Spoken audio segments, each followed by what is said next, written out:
ഇവിടെ ഒരു കൊച്ചു കപ്പ് ഡേറ്റ്സ് എടുത്തിട്ടുണ്ട്. 2 ക്യാരറ്റ് ഗ്രേറ്റ് ചെയ്തതാണിത്. പിന്നെ ഇതിനകത്ത് ഏലക്ക, പട്ട, ഗ്രാമ്പൂ, ഓറഞ്ചിൻ്റെ തൊലി, ജാതിക്ക, ഇത്രയും നമ്മൾ അല്ലാതെ മിക്സിയിലിട്ട് പൊടിക്കുന്നത്. പിന്നെ കേക്ക് ഉണ്ടാക്കാൻ വേണ്ടിയിട്ട് ആവശ്യമായ 5 മുട്ടയാണ് ഇവിടെ എടുത്തിരിക്കുന്നത്. നമ്മുടെ ആവശ്യത്തിനനുസരിച്ച് മുട്ട എടുക്കാം. ഇനി നമുക്ക് ആദ്യമേ ഡ്രൈ ഫ്രൂട്ട്സ് ഒന്ന് സോക്ക് ചെയ്യാം. നോർമലി നമ്മൾ ഇൻസ്റ്റൻറ്റ് സോക്കിംഗ് ആണ് ഇവിടെ യൂസ് ചെയ്യുന്നത്. ഇൻസ്റ്റൻറ്റ് സോക്കിങ്ങിന് വേണ്ടിയിട്ട് ഞാനിവിടെ എടുത്തിരിക്കുന്ന ഡ്രൈ ഫ്രൂട്ട്സ് എന്ന് പറയുന്നത് ഗ്രേപ്സ് എടുത്തിട്ടുണ്ട്, ഡേറ്റ്സും എടുത്തിട്ടുണ്ട്, ഈന്തപ്പഴം, പിന്നെ വെജിറ്റബിളായ ക്യാരറ്റും.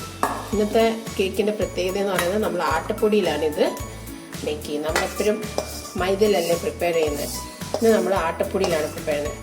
നമ്മൾ ഉണ്ടാക്കാൻ പോകുന്ന അതേ ആട്ടപ്പൊടി കൊണ്ട് തന്നെ നമ്മളിതൊന്ന് ജസ്റ്റ് ഒന്ന് സോക്ക് ചെയ്യാം. നമ്മൾ സോക്ക് ചെയ്യുന്നതെന്ന് വെച്ചാൽ നമ്മൾ കേക്ക് ഉണ്ടാക്കുന്ന സമയത്ത് ഇത് ബോട്ടം ലെയറിലേക്ക് ചെന്ന് അടിയാതിരിക്കാനാണ് നമ്മളൊന്ന് ഇത് സോക്ക് ചെയ്യുന്നത്.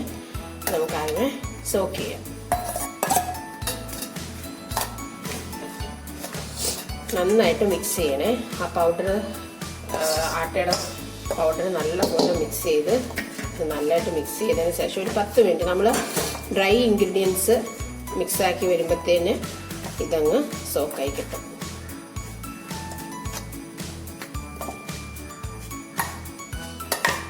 നോർമലി നമ്മൾ മൈദയേക്കാളിലും നല്ല ബെറ്ററാണ് ആട്ടപ്പൊടി. കാരണം നമ്മുടെ ശരീരത്തിന് വീറ്റ് എന്ന് പറയുന്നത് നല്ല കലറി ഉള്ളതാണ്. പിന്നെ ഇന്ന് പ്രിപ്പയർ ചെയ്യുന്ന കേക്കിനകത്ത് നമ്മൾ ഷുഗർ ആഡ് ചെയ്യുന്നതേ ഇല്ല. ഷുഗറിന് പകരം ശർക്കരയാണ് നമ്മൾ ആഡ് ചെയ്യുന്നത്. ശർക്കരയും കൊണ്ട് 2 ഗുണം കേട്ടോ. പഞ്ചസാര നമ്മൾ കരിച്ച് കേക്കിനകത്ത് ചേർക്കും, പ്ലസ് പഞ്ചസാര പൊടിയും നമ്മൾ മധുരത്തിന് വേണ്ടി ആഡ് ചെയ്യും. പക്ഷെ ശർക്കരയും കൊണ്ട് 2ന്റെ ഒറ്റ ഗുണമാണ്. ശർക്കരയും കൊണ്ട് ഹെൽത്തി ബെനിഫിറ്റും ആണ്, പ്ലസ് കളറും കിട്ടും. നമ്മളിവിടെ ഷുഗറിൻ്റെ ആവശ്യവും വരുന്നത്. അതുകൊണ്ട് നമുക്ക് ഹെൽത്തി ആയിട്ട് ഷുഗറൊക്കെ ഉള്ളവർക്ക് വേണ്ടിയിട്ട് നല്ലൊരു ഹെൽത്തി ആയിട്ടുള്ളൊരു ക്രിസ്മസ് കേക്കാണ് ഇന്നിവിടെ നമ്മൾ പ്രിപ്പയർ ചെയ്യുന്നത്. അപ്പം നമ്മളിത് സോക്ക് ചെയ്തു. ഇനി നമുക്കിത് കണ്ടല്ലോ, ഇതൊരു 5 മിനിറ്റത്തേക്ക് നമുക്ക് സോക്ക് ആവാൻ വേണ്ടിയിട്ട് മാറ്റി വെക്കാം. നമുക്ക് ഡ്രൈ ഇൻഗ്രീഡിയൻസ് മിക്സ് ചെയ്യാം. അതിന് വേണ്ടിയിട്ട് 2 ഗ്ലാസ് ആട്ടപ്പൊടിയാണ് ഞാൻ ഇവിടെ എടുത്തിരിക്കുന്നത്. ഇനി 2 ടീസ്പൂൺ ബേക്കിംഗ് പൗഡർ അതിലേക്ക് ആഡ് ചെയ്യുകയാണ്. ബേക്കിംഗ് സോഡയും അതിനകത്ത് മിക്സാണ്. ബേക്കിംഗ് സോഡയും നമ്മളിതിലേക്ക് ആഡ് ചെയ്തു.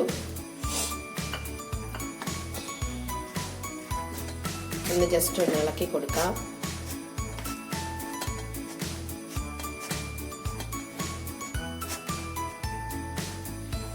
നമുക്കിതൊന്ന് അരിച്ചെടുക്കാം.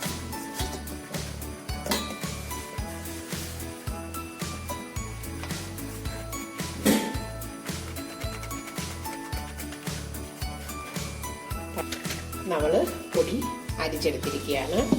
ഇനി നമുക്ക് മുട്ട ബീറ്റ് ചെയ്യാൻ എടുക്കാം. ഇനി നമുക്ക് മുട്ട ബീറ്റ് ചെയ്യാൻ ഞാൻ പറഞ്ഞല്ലോ, 4 അല്ലെങ്കിൽ 5 മുട്ടയാണ് എടുത്തിരിക്കുന്നത്. നമ്മൾ എത്രത്തോളം ആട്ടപ്പൊടി അല്ലെങ്കിൽ മൈദ എടുക്കുന്നോ അത്രത്തോളം ആണ് നമ്മൾ മുട്ട എടുക്കുന്നത്. നമുക്ക് മുട്ട ഒന്ന് ബീറ്റ് ചെയ്യാം. ബീറ്റ് ചെയ്യാൻ വേണ്ടിയിട്ട് ഞാൻ ബ്ലെൻഡറാണ് യൂസ് ചെയ്യുന്നത്. വിപ്പ് വെച്ച് നമുക്ക് ബ്ലെൻഡ് ചെയ്യാം. നല്ലതായിട്ട് കറങ്ങി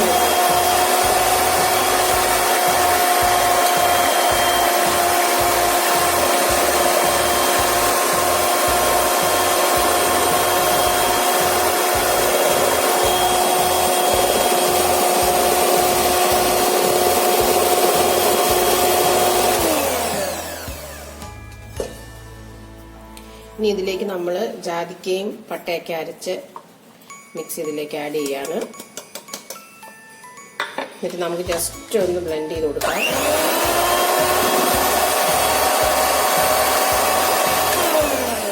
ഇനി ഇതിലേക്ക് ഒരു 1/4 കപ്പ്, 1/4 വേണ്ട, ഒരു 1/2 ഗ്ലാസ് എണ്ണ ആഡ് ചെയ്യാണ്. ഒരു 1/4 ഗ്ലാസ് നാടൻ ശുദ്ധമായ വീട്ടിലെടുത്ത നെയ്യാണിത്. ഇതിനകത്ത് ആഡ് ചെയ്യുന്നത്. ഈ കേക്കിനെ സംബന്ധിച്ച് നോക്കുമ്പോൾ പുറത്തുനിന്ന് ഞാൻ ഒന്നും വാങ്ങിയിട്ടില്ല, എല്ലാം നമ്മുടെ വീട്ടിൽ തന്നെയാണ്. ഓക്കെ, വാനില എസൻസ്, ശർക്കര നമുക്ക് ആഡ് ചെയ്യാം, 1 സ്പൂൺ. ജസ്റ്റ് ഒരു ഫ്ലേവറിന് വേണ്ടിയിട്ടാണ് നമ്മളിത് ആഡ് ചെയ്യുന്നത്. നമുക്ക് ജസ്റ്റ് ഒന്ന് ഞാൻ അടുത്ത ബീറ്റിങ് ചെയ്യാം.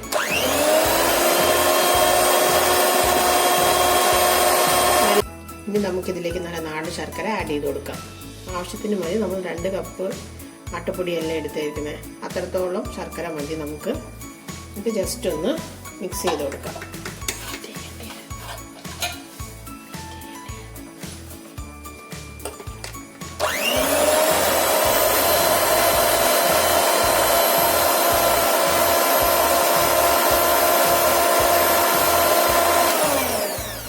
ഇതിലേക്ക് സ്ലൈറ്റ് ബീറ്റിങ് മതി.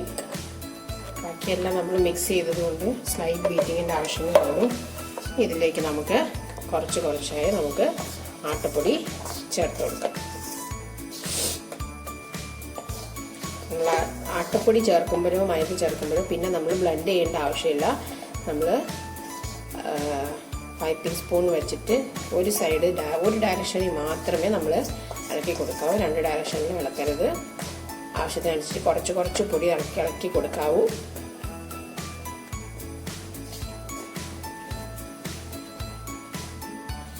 അപ്പം നമ്മൾ ഇതെല്ലാം നല്ലപോലെ സോക്ക് ചെയ്തു. കണ്ടല്ലോ, കേക്കിൻ്റെ കൺസിസ്റ്റൻസി ഇത്രേ ആകാവും. നമ്മളിതിലേക്ക് 15 മിനിറ്റ് മുമ്പ് സോക്ക് ചെയ്ത് വെച്ചിരുന്ന ഡ്രൈ ഫ്രൂട്ട്സ് ഇതിലേക്ക് ആഡ് ചെയ്ത് കൊടുക്കാം.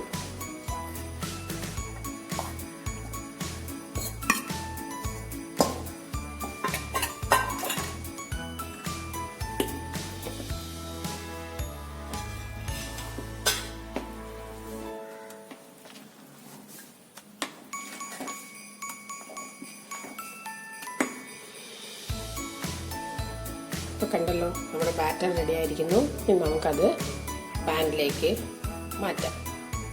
ലാസ്റ്റ് നമുക്ക് ശകലം ഒരു ഉപ്പിട്ട് കൊടുക്കാം.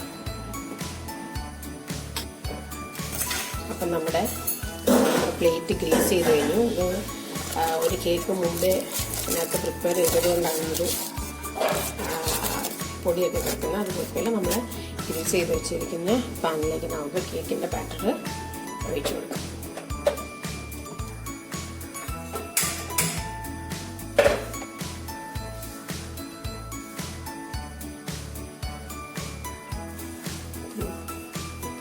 ഏകദേശം ഒരു 1/4 ആണ് നിറയ്ക്കുന്നത്. എന്നിട്ട് നമുക്കിതൊന്ന് ടാപ്പ് ചെയ്ത് കൊടുക്കാം.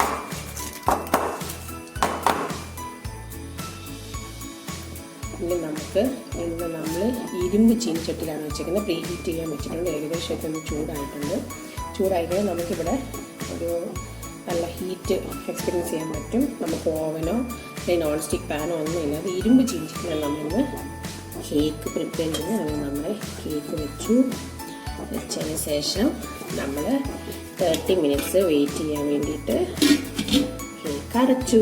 അപ്പം നമുക്ക് 30 മിനിറ്റ്സ് കഴിഞ്ഞ് കാണാം. നമ്മുടെ വീറ്റ് കേക്ക് ഹാഫ് അവറിന് ശേഷം റെഡി ആയി കഴിഞ്ഞിരിക്കുന്നത്. നമുക്കതൊന്ന് കുത്തി വെക്കാം. ടൂത്ത് പിക്ക് വെച്ചാണ് നമ്മൾ സാധാരണ നോക്കുന്നത്. ടൂത്ത് പിക്ക് ഇല്ലെങ്കിൽ നമ്മൾ ചെറിയ നൈഫ് വെച്ച് നോക്കിയപ്പം അതിൻ്റെ അറ്റമൊന്നും പിടിച്ചിട്ടില്ല. നിങ്ങൾക്ക് കാണാൻ വേണ്ടി ഞാൻ ഒന്നും കൂടെ ഒന്ന് പ്രീസ് ചെയ്യാം മിഡിലിൽ കൂടെ. അപ്പോൾ കണ്ടല്ലോ, അപ്പോൾ ഇല്ല. അപ്പം നമ്മുടെ കേക്ക് റെഡിയായി കഴിഞ്ഞിരിക്കുന്നു. നമുക്കിതിനെ ഈ പാത്രം ഞാൻ പറഞ്ഞല്ലോ, ഇരുമ്പ് ചീനിച്ചട്ടി, ഇതിൽ നിന്ന് മാറ്റി കൂൾ ചെയ്യാനായിട്ട് ഒരു 5 മിനിറ്റ് എടുത്തു വെക്കാം. നമ്മുടെ wheat cake, wheat dry fruits cake, ഏത് പേര് വേണമെങ്കിലും നമുക്കിടാം. വീറ്റ് ക്യാരറ്റ് കേക്ക് എന്നിടാം, വീറ്റ് ഡ്രൈ ഫ്രൂട്ട്സ് എന്നിടാം. പക്ഷേ ഇതിൻ്റെ സ്പെഷ്യാലിറ്റി എന്ന് പറയുന്നത് പഞ്ചസാര ഉപയോഗിച്ചിട്ടില്ല, ശർക്കര മാത്രം ഉപയോഗിച്ച് തരികയാണ്. നല്ല അടിപൊളി ക്രിസ്പി ആയിട്ടുള്ള കേക്കാണ്. നമുക്കിത് തൊട്ട് നോക്കുമ്പോൾ തന്നെ അറിയാം, നല്ല സോഫ്റ്റാണ്. കണ്ടല്ലോ, ഒഴിപ്പിച്ചാൽ തന്നെ നമുക്ക് നല്ലതായിട്ട് മനസ്സിലാവും സോഫ്റ്റ് ആണെന്ന്. അപ്പം നിങ്ങളെല്ലാവരും ഇത് ട്രൈ ചെയ്ത് നോക്കണം. ട്രൈ ചെയ്തിട്ട് എങ്ങനെയുണ്ട് എക്സ്പീരിയൻസ് എന്നുള്ളത് ഞങ്ങളുടെ കമൻറ്റ് ബോക്സിൽ അറിയിക്കണം. നിങ്ങളുടെ ഫ്രണ്ട്സുമായിട്ടൊക്കെ ഷെയർ ചെയ്യണം. ഞങ്ങളുടെ ഈ വീഡിയോ ഇഷ്ടപ്പെടുകയാണെങ്കിൽ സബ്സ്ക്രൈബ് ചെയ്യാനും ലൈക്ക് ചെയ്യാനും ഷെയർ ചെയ്യാനും മറക്കല്ലേ. സബ്സ്ക്രൈബ് ചെയ്തിട്ട് തൊട്ടടുത്തുള്ള ബെൽ ബട്ടൺ ഹിറ്റ് ചെയ്യാനും മറക്കരുത്. അപ്പോൾ നെക്സ്റ്റ് ഒരു എപ്പിസോഡുമായിട്ട് വരുന്നിടം വരെ ബൈൻഡിങ് ഓഫ്. Bye bye.